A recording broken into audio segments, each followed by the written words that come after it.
El 21 de abril de 1934 no fue un día más para la criptozoología. Ese día, todos aquellos que alguna vez habían sostenido que creían que los lugares más recónditos del planeta habitaban criaturas con las que los humanos apenas se animaban a soñar, vieron recompensadas todas sus fantasías. ¿Por qué? Sencillo.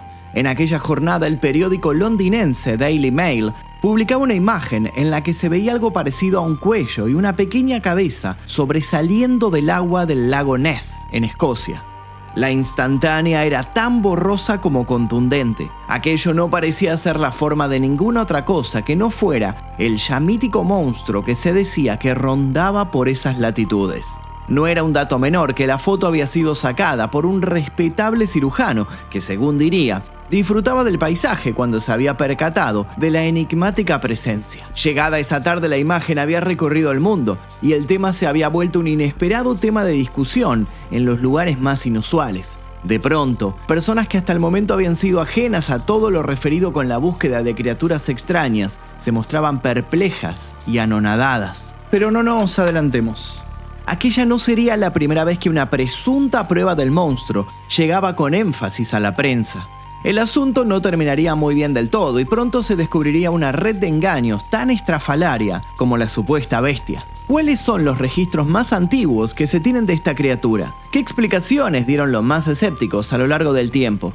¿Qué misiones y estudios se llevaron a cabo en esas aguas para tratar de dar con la verdad? ¿Sabías de algo llamado Oficina de Investigación del Fenómeno del Lago Ness? ¿Qué dice la teoría que involucra a este ser con Aleister Crowley y portales interdimensionales? Para dar respuestas a estas y otras preguntas, es que vamos a sumergirnos en la insólita historia del monstruo del lago Ness. Si esta historia les interesa, podemos hacer la historia del primo lejano de Nessie, que es el nahuelito que habita en el lago Nahuel Huapi, aquí en Argentina. Así que si tenemos mucha gente pidiendo por el nahuelito, vamos a hacer un video sobre él. Comenten la palabra monstruo aquí debajo y si vemos que les interesa, vamos a hacer esta segunda parte. Si no, seguiremos con otra cosa. También los invito obviamente a suscribirse, dejar su like y dejar sugerencias para posibles futuros videos. Comencemos.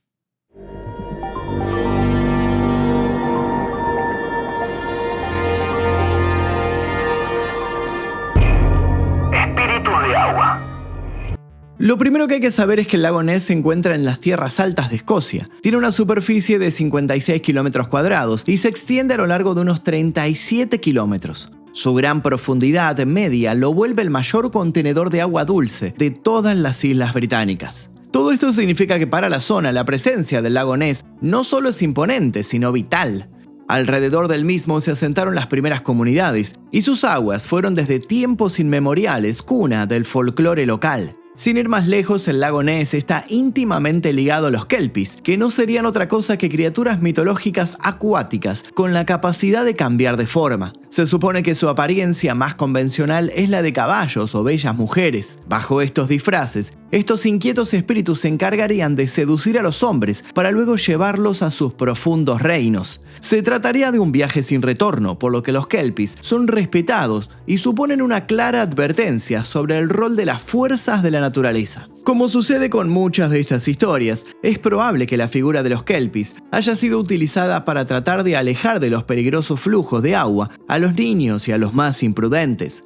No son pocos los que creen que la tradición oral de los kelpies pudo haber significado el origen de los primeros relatos de una extraña criatura habitando en el lago Ness. Quizás las narraciones de antaño fueron mutando a lo largo de las décadas, o bien pudo pasar que la sugestión, transmitida de generación en generación, haya predispuesto una serie de testigos que luego resultarían claves para montar una de las mayores creencias criptozoológicas. De un modo o de otro, queda claro que este lago contiene en su ADN mismo el germen del misterio. Y no es para menos. La bruma y el amplio espacio natural hacen de esa parte del mapa una tierra digna de cuentos de hadas o pesadillas. Todo depende del prisma con el que miremos. Porque no solo tenemos que remontarnos a los curiosos kelpies si queremos conocer la relación del lago Ness con criaturas que desafían nuestra lógica. Conozcamos a San Columba. Este hombre nació el 7 de diciembre del 521 y hoy día es un santo irlandés al que se le atribuye haber tenido un papel más que importante en la conversión de Escocia al cristianismo en el siglo VI. Para terminar de dimensionar su importancia, basta con saber que es uno de los 3 santos patrones de Irlanda. De hecho, no es difícil encontrar en Irlanda del Norte casas que se amparan bajo su estampita, y cada vez que una tormenta se avecina, se lo invoca para que ayude a prevenir inundaciones que puedan afectar la infraestructura de los pueblos más vulnerables. Haber sido un pionero religioso otorgó a la biografía de San Columba un aura donde la realidad y la ficción parecen entretejerse. Según antiguos escritos, el hombre había aniquilado a un humanoide salvaje que aterrorizaba a todos. ¿Y cómo lo había hecho? Solo con el poder de su hoz. Hazañas de esta índole abundan en los libros que se le dedicaron. La que nos interesa conocer es una que habría tenido lugar en el año 565. Se supone que en aquel momento San Columba había enfrentado una terrible criatura que había emergido del lago Ness. Tras colocar un señuelo humano y convocarlo, el futuro santo había maldecido al ser, condenándolo a años y años de exilio. Con esto, había librado a los pescadores que estaban bajo su tiranía, ganándose parte del respeto con el que luego sería recordado. Si bien para algunos estas son exageraciones típicas ligadas a esta clase de personajes, otros sostienen que quizás aquella anécdota sea la referencia más antigua conocida del monstruo que años después se ganaría la atención de los amantes de las historias extrañas. Excepto por los kelpies y el antecedente con San Columba, las cosas alrededor del lago se mantuvieron en calma. Claro que siempre alguien señalaba alguna sombra en la niebla, o se rumoreaba de unos rugidos particulares y profundos, pero todo aquello no ganó mayor relevancia en los años que siguieron. Sería recién en 1868 cuando aparecería la primera noticia que incluiría la descripción moderna del monstruo que nos interesa. Fue un frío invierno cuando un periódico local, el Inverness Courier, dedicó unas cuantas líneas a una historia que se había empezado a expandir entre los pobladores. Al parecer, un pez enorme u otra criatura había asustado a unos curiosos que se habían acercado a las orillas del lago. Aunque durante el día la mayoría prefería burlarse de la noticia, al caer la tarde era imposible no recordar las narraciones con las que las abuelas habían impregnado la tierra. Quizás había vislumbrado un kelpie. ¿Alguien había visto a un ser escapado de la mitología celta? Quizás la bestia maldecida por San Columba había regresado sabiendo que ya no había nadie con el poder suficiente como para volverla a echar. Lisa y llanamente, ¿qué se escondía en estas gélidas aguas? En 1880, un buzo llamado Duncan MacDonald recibió el encargo de explorar un barco hundido en el extremo occidental del lago. A los pocos minutos de alcanzar los restos, hizo frenéticas señales para que los suban a la superficie. Los testigos dijeron que el hombre salió del agua temblando y asegurando que había visto un inmenso animal sobre una roca. Sus palabras textuales fueron que él mismo se parecía a una rana gigante. La civilización y el progreso hicieron que más temprano que tarde se construyeran carreteras alrededor del extenso lago, y entonces la historia de un posible monstruo no hizo más que crecer. Cuando las personas empezaron a circular cada vez más cerca del lago, quedó constancia de que algo solía distraerlas, algo grande, algo muy grande para ser exactos. Y sería a partir de 1930 que se desataría la primera ola de avistamientos. Primera oleada. Una extraña experiencia en el lago Ness. Con ese sugestivo titular se despertaron los residentes escoceses. Con pluma ávida, un periodista del Northern Chronicle reproducía el testimonio de 2 pescadores que aseguraban haber visto a un animal cuyas magnitudes había provocado una especie de remolino cerca de Tor Point. Las repercusiones fueron de lo más variadas. Algunos hombres de mar tenían la fama de ser exagerados, sin contar con el hecho de que muchos contaban con un historial de alcoholismo que los despojaba de credibilidad. Sin embargo, lo más notorio de aquella nota del Northern Chronicle fue que animó a otros pescadores a hablar. Aunque hasta ese momento no lo sabían, muchos habían tenido varias experiencias similares. ¿Acaso era una especie de complot entre los pescadores para mofarse del resto de la población? ¿Qué era lo que estaba pasando? Las historias sobre un monstruo comenzaron a hacerse más y más comunes, a una velocidad asombrosa. En 1932 un hombre llegó a los bares locales y en estado de pánico relató que había visto una criatura parecida a un cocodrilo, pero de dimensiones descomunales, correr hacia el lago. Menos de un año después, más precisamente el 2 de mayo de 1933, el ya mencionado Inverness Courier volvió a causar una revolución cuando decidió hacerse eco de lo que narraba la gerente de un hotel local, Aldi McKay, y su marido. Según la pareja, habían podido ver cómo una criatura similar a una ballena se divertía girando y zambulléndose, sin pudor de hacerlo a plena luz del sol. Esta vez no hubo que esperar otro año. 3 meses después, el mismo periódico publicaba la carta de un londinense llamado George Spicer, que había vivido algo inesperado mientras circulaba por la reciente carretera que recorría la costa norte del lago. El sujeto fue contundente con sus palabras y cito: «Vi lo más parecido a un dragón o un animal prehistórico que he visto en mi vida. Parecía tener un largo cuello que movía arriba y abajo al caminar». Tiempo después aparecería el relato de un hombre que, circulando con su motocicleta, había visto algo similar. Otros hablaban de cómo el monstruo se acercaba a la orilla para llevarse corderos y otros animales. El pánico estaba a la vuelta de la esquina y Alex Campbell fue el culpable directo de mucho de lo que ocurrió después. Campbell era un corresponsal freelance que vivía en un pueblo a orillas del lago Ness. Al percatarse de lo interesados que se mostraban los periódicos y el público por saber más y más del monstruo, se especializó en el asunto, recogió testimonios, se entrevistó con cientos de personas y se encargó de expandir las primeras teorías sobre el posible origen del animal. Algunos no tenían simpatía por Campbell y estaban seguros de que inventaba todo lo que decía. Incluso creían que eran sus notas en las que aseguraba que el monstruo volvería, lo que hacía que todos confundieran fenómenos naturales con otras cosas. Pero también hubo una parte de la población que entendió que lo que Campbell hacía no solo entretenía a los curiosos, sino que traía un número cada vez más notorio de turistas que se acercaban con ganas de saber más sobre ese ser al que pronto todos conocerían con el simpático nombre de Nessie. Por esos años, Campbell tomó cierta relevancia para sus vecinos y allegados. Fama que se acrecentó cuando los medios de comunicación británicos se dieron cuenta que allí había un diamante en bruto. Con ansias de sumarse al furor del monstruo, el periódico The Scotsman envió al periodista Philip Stalker para que se entrevistara con el siempre entusiasta Campbell. Lo sorprendente fue que el sujeto no habló con el cronista de los relatos recolectados. Para ese entonces, ya se declaraba a sí mismo como uno de los tantos testigos de la criatura. Sin que le temblara el pulso, Campbell contó cómo había podido ver a Nessie en casi 20 ocasiones, algunas de ellas desde muy cerca. Fue por esto que Campbell pasaría a la historia como el hombre que inventó al monstruo, o al menos así lo llamaron quienes los consideran un simple fabulador que estaba aprovechando el asunto para generar algunas monedas extra. Por su lado, Stalker llegó a la siguiente conclusión. En el lago Ness habitaba una gran serpiente marina que habría llegado desde el mar remontando al río Ness. El término serpiente marina había sido popular entre los marinos del siglo XVIII. Muchos de ellos aseguraban que se habían topado con estos inconmensurables animales y las bitácoras de aquellos viajes dejaban una escalofriante evidencia al respecto. Sin embargo, por falta de pruebas más contundentes, todo lo relacionado con estos seres había quedado en el olvido.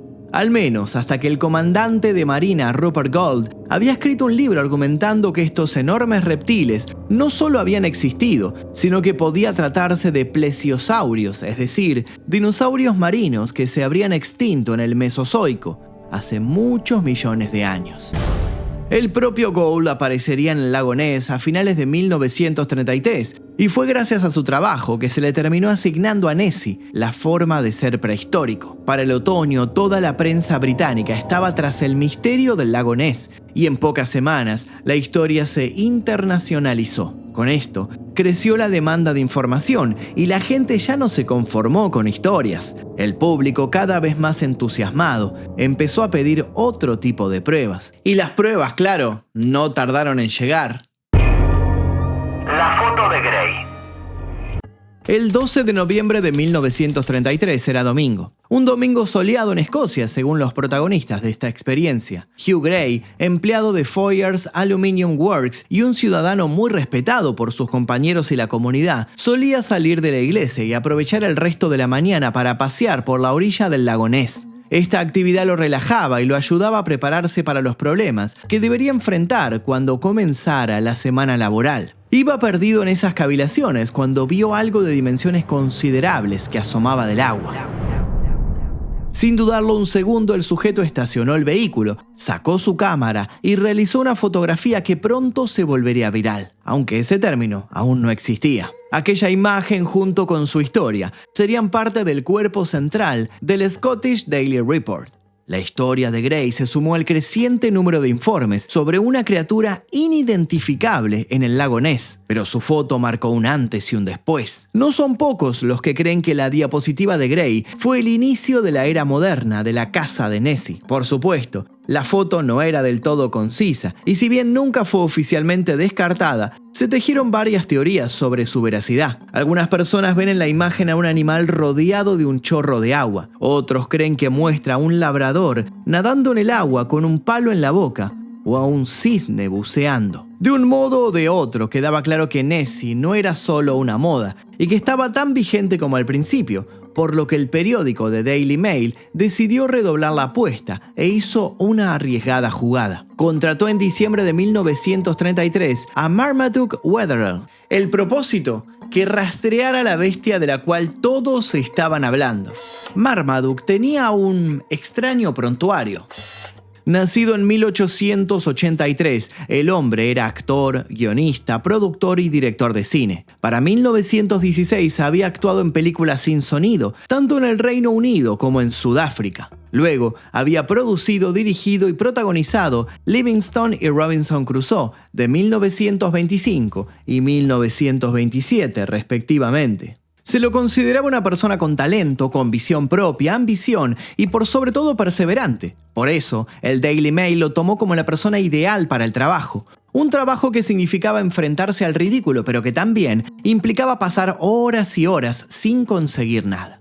Dispuesto a tener una novedad, sus superiores le dieron un abultado cheque y cruzaron los dedos. Los resultados de aquello no se hicieron esperar. No pasó mucho hasta que Marmaduke se comunicó con las oficinas centrales del periódico para dar una noticia por demás extraordinaria. Había encontrado unas huellas inusuales cerca del lago, huellas que no se correspondían con ningún animal de la zona. De las mismas se tomaron fotos, se hicieron moldes y pronto el Daily Mail fue envidiado por todos sus competidores. Los números en los que cubrieron la travesía de su explorador estrella se convirtieron en récord de ventas. El mundo ahora no solo tenía una foto borrosa, sino una posible marca de las patas del animal. O eso se creyó durante semanas. Todo se vino abajo cuando se hicieron públicos los resultados de los laboratorios. Aquellas huellas no eran de un dinosaurio o un espécimen desconocido, eran pisadas de un rinoceronte. Pero ¿cómo habían llegado hasta ahí? El misterio encontró su fin cuando alguien descubrió que en una de las películas que había dirigido, Marmaduke había usado de adorno un cenicero que estaba montado efectivamente sobre la réplica de una pata de rinoceronte. El engaño se hizo evidente. De un día para el otro, el periódico británico se volvió el hazmerreír de los periodistas, que dedicaron extensos párrafos a burlarse de su ingenuidad. El Daily Mail, por su lado, hizo un descargo contra Marmaduke, acusándole de estafador.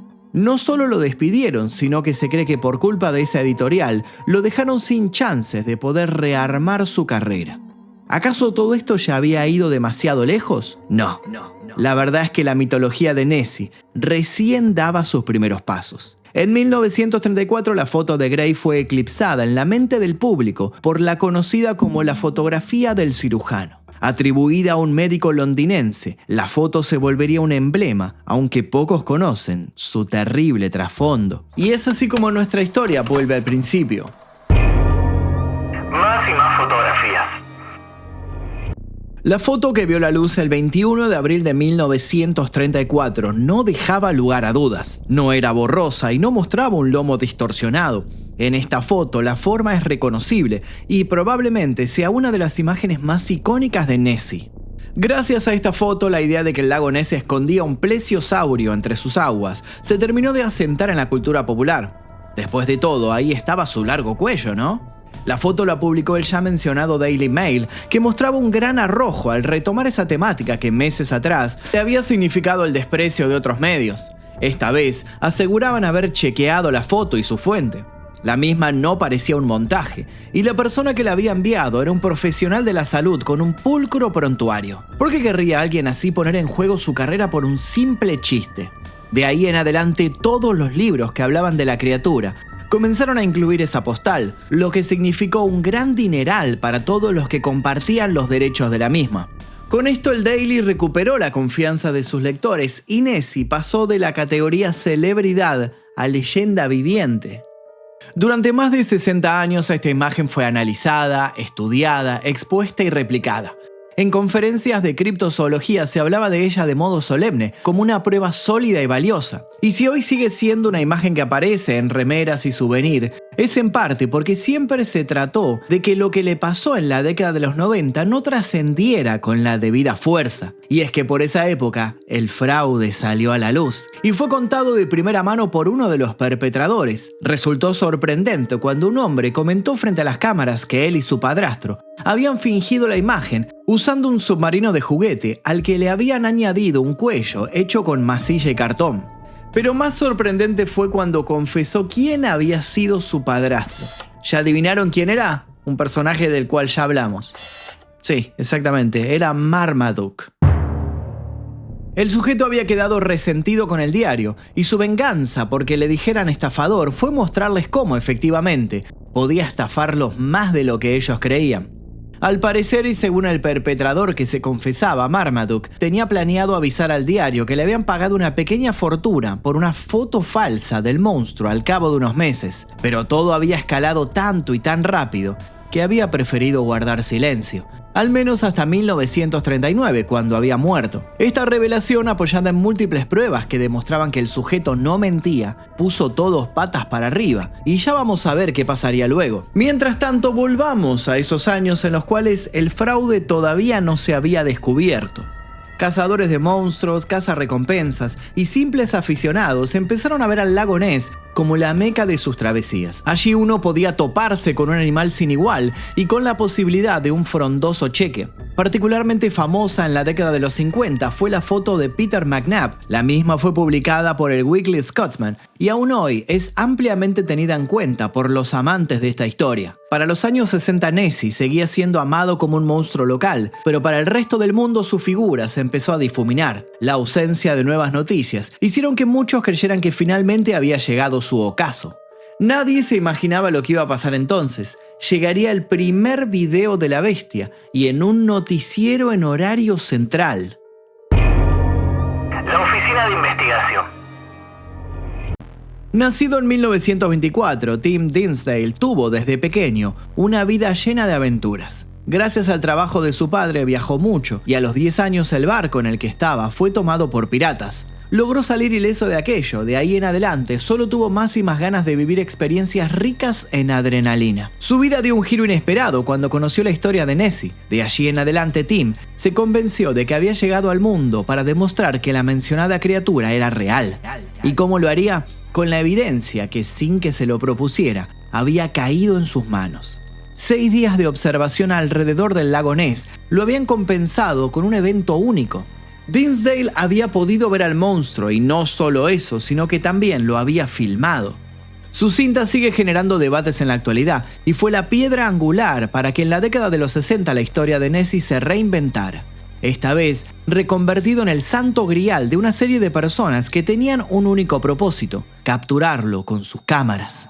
La cinta de Tim fue expuesta en el programa Panorama de la BBC. El hombre diría que su deseo había sido que la reina de Inglaterra fuera la primera en ver el metraje. Para ese entonces, se sabía que parte de la familia real estaba interesada en la posible presencia de un ser vivo en esas extensiones de agua. De hecho, se cree que fue gracias a la familia real que en 1962 se abriría la Oficina de Investigación del Fenómeno del Lago Ness. Esta oficina, integrada por aventureros, productores televisivos, políticos y conservacionistas, se encargaba de organizar grupos de voluntarios para que rastrillaran visualmente el lago. En esa época, la peculiar oficina también unió fuerzas con otro grupo, la Academia de Ciencias Aplicadas, con sede en los Estados Unidos, dirigida por el inventor y abogado Robert Rhymes, y sobre él nos interesa detenernos. Resulta que en 1972, un grupo encabezado por este hombre obtuvo algunas fotografías subacuáticas luego de usar un sonar y una tecnología de vanguardia para la época. La idea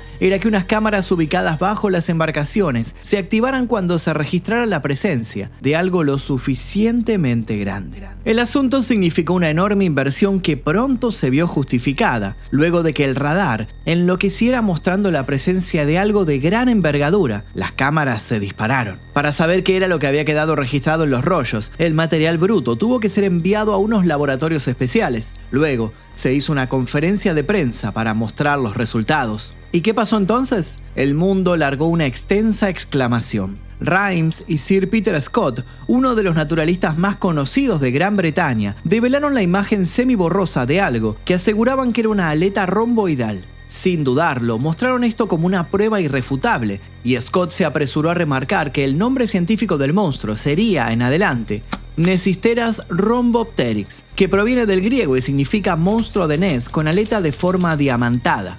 Con su bautismo se permitiría que Nessie fuese agregado a un registro británico de la fauna oficialmente protegida. Pero otra vez, la algarabía no perduró entre los fanáticos del monstruo.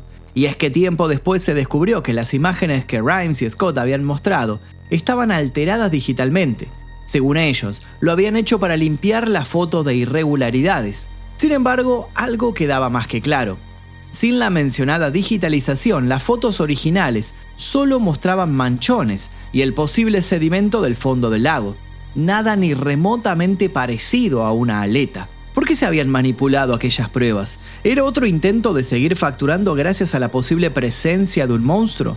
Que los hombres involucrados tuvieran contactos directos con los exclusivos laboratorios que habían depurado la imagen solo sirvió para empantanar la situación. Como si fuera poco, Rhimes generó otras controversias más adelante, cuando algunos investigadores indagaron en sus antecedentes y descubrieron que no tenía la trayectoria ni las credenciales científicas que decía o insinuaba. Y esto fue apenas la punta del iceberg, porque del otro lado del lago, un cazador comenzaba a ganarse la fama de ser la persona que más pruebas sobre Nessie tenía. El cazador extraordinario. Según los registros, Frank Searle apareció en el lago Ness el 16 de junio de 1969. Era un hombre de casi 50 años que llevaba una mirada segura y actitud hostil. Poco se sabe de su vida previa. De muy chico estuvo en el ejército y se supone que tras sufrir un grave accidente, pasó parte de su adultez teniendo una vida sencilla, hasta que, inspirado por libros de aventuras, se había ido a vivir a la orilla del lago Ness.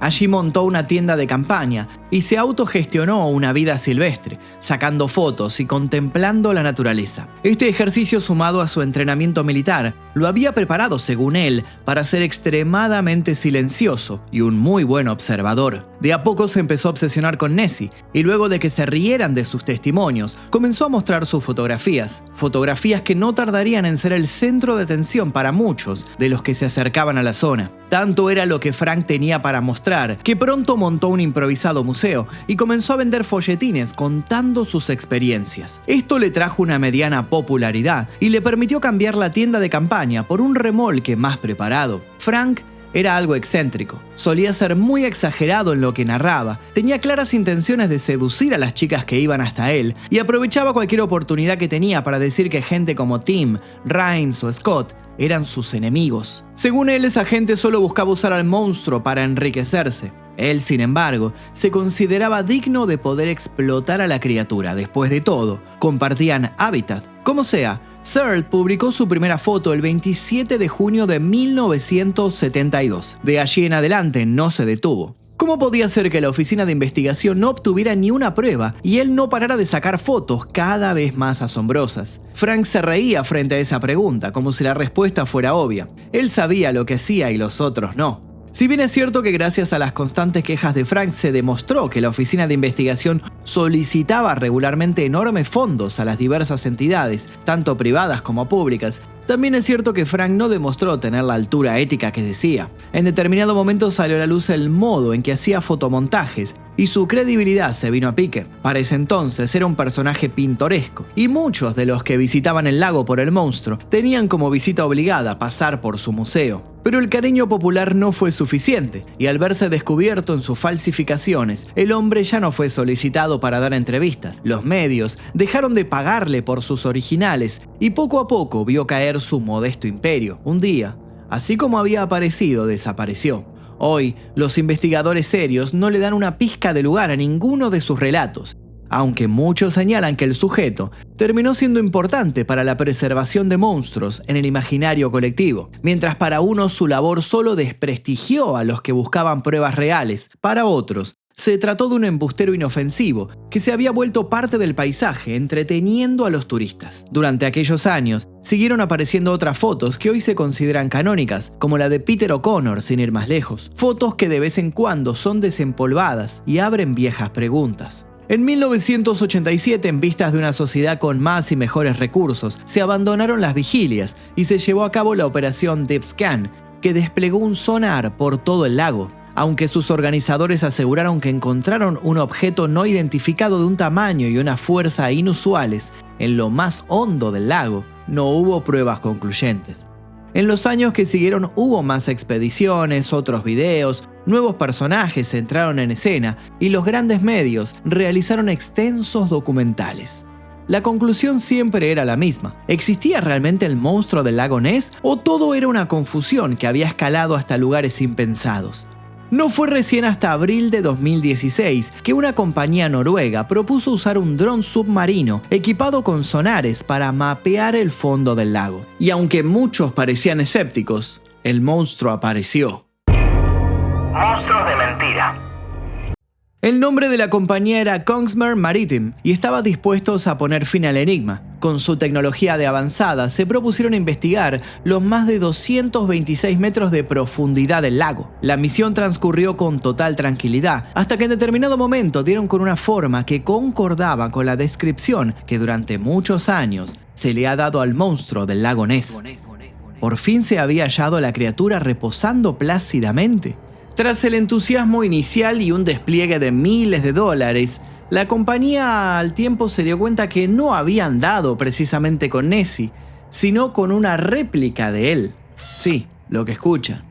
Resulta que al final de la década del 60 se había grabado una película titulada The Private Life of Sherlock Holmes, en la que el famoso detective tenía un encuentro con el enigmático ser del lago. Para esto, habían realizado un modelo de 9 metros del monstruo que incluía un cuello y 2 jorobas. El mismo había sido llevado junto a un muelle para filmar partes de la película. Sin embargo, al director no le había agradado el producto final y pidió que a la enorme estructura se le sacaran algunas piezas. Aunque le advirtieron que eso podía provocar que el modelo se hundiera, prosiguió con su exigencia y el doble de Nessie perdió flotabilidad para terminar enterrado, donde se quedaría en solitario por casi 50 años cuando la compañía noruega lo encontrara. 2 años más tarde, en 2018, un grupo de investigadores realizó un estudio de ADN en el lago Ness para determinar qué organismos viven en sus aguas. Este estudio expuso que en esas latitudes había anguilas realmente grandes. ¿Podría ser esto la explicación de todo? Quienes no creen en el monstruo señalan que muchos avistamientos pueden ser desmentidos fácilmente. Lo que parece una criatura parecida a Nessie puede ser en realidad un barco, la estela de un barco, un tronco, otros restos flotantes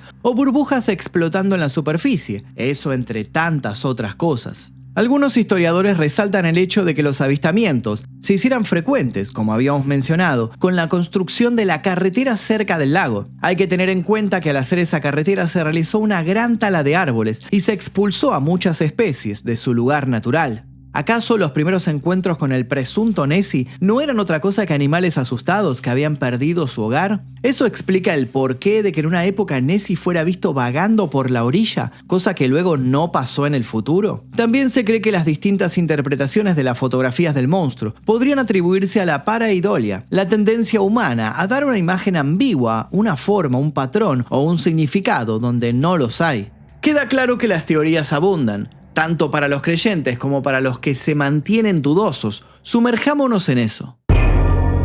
¿Dinosaurio, elefante o tiburón?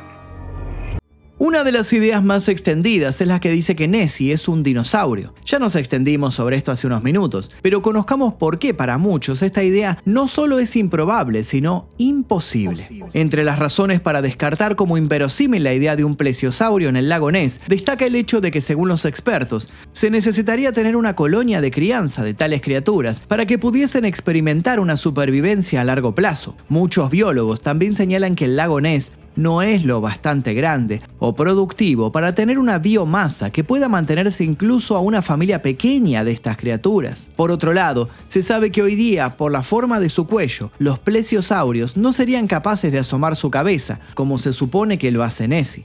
Eso, sin contar que por su propia anatomía, uno de estos animales tendría que salir a respirar con mayor frecuencia, provocando muchos más avistamientos de los que existen. Muchos criptozoólogos piden que no se pierda de vista que el lago Ness es un lago con salida al mar durante cierta época del año, lo que nos daría la posibilidad de que quizás el monstruo no sea nativo del lago mismo, sino un asiduo visitante. Esto también explicaría su aparición por temporadas cortas. Aunque la idea del plesiosaurio sigue calando profundo, no es la única que se logró masificar. Durante un tiempo se popularizó la explicación que decía que el monstruo del lago Ness no era otra cosa que un elefante. Déjenme que les explico. Resulta que cuando un elefante nada, saca la trompa para poder respirar. Si sumamos que parte de su cabeza queda al descubierto, tenemos la típica postal de Nessie, con parte de su cuello y joroba asomando. Según algunos, habría registros de que un circo ambulante con elefantes habría pasado por el lago en la década de 1930, coincidiendo esto con el auge de los avistamientos del monstruo. Se supone que este circo habría luego parado en localidades cercanas, pero siempre repitiendo la rutina de llevar a sus elefantes a bañarse al lago. De este modo se explicarían los extraños avistamientos ocurridos entre los años 30 y 40 aproximadamente. Sin embargo, esta línea deja varios cabos sueltos. ¿Nadie se percató de que se trataba de elefantes en todo este tiempo? ¿Acaso los medios habían ocultado lo del circo para sostener la mentira? ¿Tenía esto sentido? ¿Y cómo explicar los avistamientos ocurridos luego? Más adelante en el tiempo, la idea del paquidermo fue perdiendo impulso, y el rol de animal para explicar al monstruo lo ocupó otro ser marino. Más precisamente un tiburón, pero no un tiburón cualquiera, sino que el aterrador tiburón de Groenlandia. El tiburón de Groenlandia es una especie que habita en aguas frías del Atlántico Norte, incluyendo la costa de Escocia. Pueden alcanzar longitudes de hasta 7 metros y tienen una forma que podría ser confundida con la de un monstruo marino, especialmente cuando emergen parcialmente del agua. Los que adhieren a esta teoría apuntan a otro dato para nada menor. El tiburón de Groenlandia es conocido por ser uno de los vertebrados más longevos del planeta, con una esperanza de vida estimada de entre 250 y 500 años. Esto podría unificar los avistamientos de Nessie a lo largo de las décadas y explicaría por qué la criatura no precisa reproducirse para ocupar un espacio protagónico en diversas épocas. ¿Acaso siempre se trató de uno de estos animales, solitario y perdido en el enorme lago? Quienes así lo creen agregan que es probable que dicho tiburón ahora sí haya muerto, debido al poco reporte que hubo del monstruo en los últimos años. Esto es lo que creen quienes deciden desacreditar la idea de Nessie como un animal poco conocido. Ahora conozcamos las teorías más extrañas. ¿Están listos? Esto puede cambiar totalmente la perspectiva que tienen sobre Nessie. La bestia de Stronsay. En los últimos años, una genetista británica propuso explicar a Nessie hablando de otra criatura acuática, una igual de enigmática pero muchísimo menos conocida. Hablamos de la famosa bestia de Stronsay.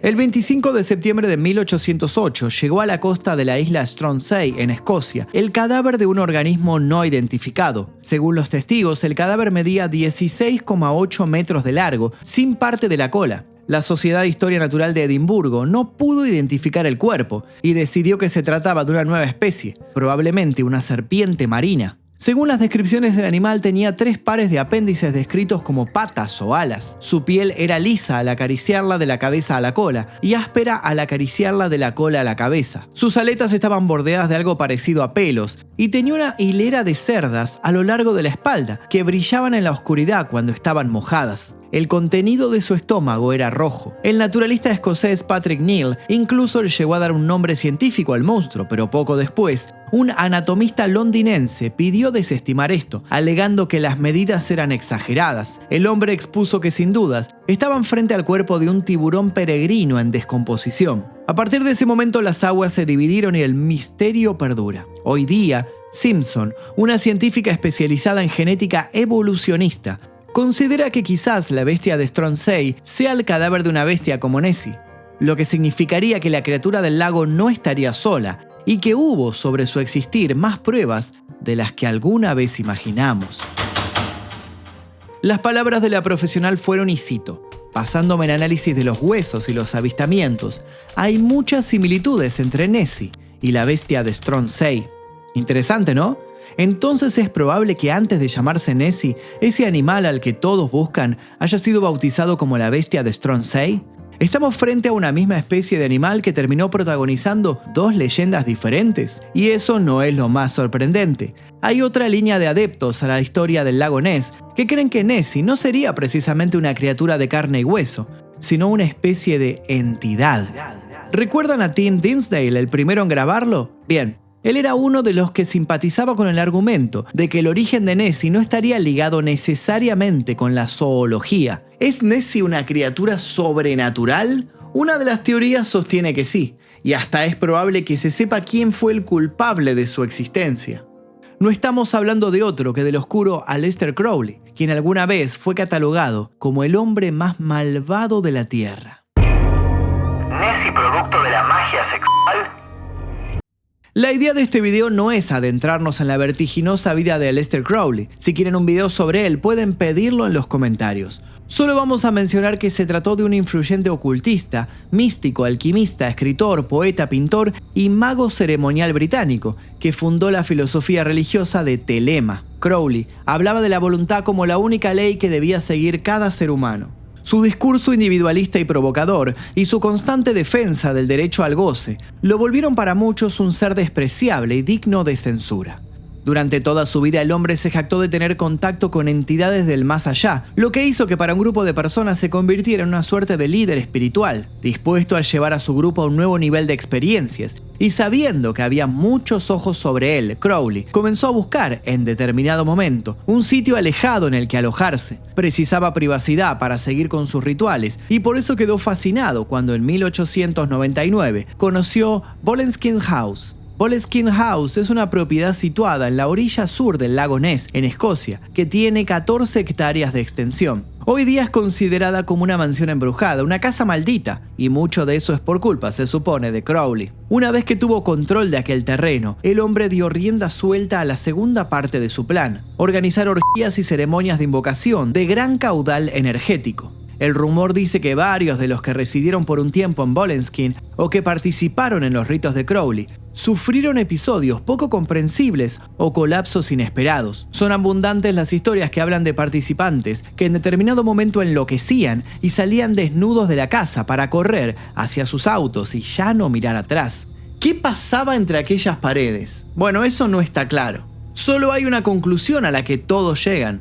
Haya sido lo que haya sido, Crowley había perdido el control de la situación. Hubo episodios violentos, intentos de asesinato, gente que se quitó la vida. Con orgullo desmedido, Crowley contaría que había convocado alrededor de 115 espíritus en los años que vivió allí. Algunos de los seguidores llegaron a decir que el mismísimo Lucifer había estado entre los entes que se habían manifestado. Una considerable porción de relatos sostienen que para 1913 las fuerzas dentro de Boleskine estaban desatadas. Crowley había abierto más portales de los que había podido cerrar y pronto su vida estuvo en peligro.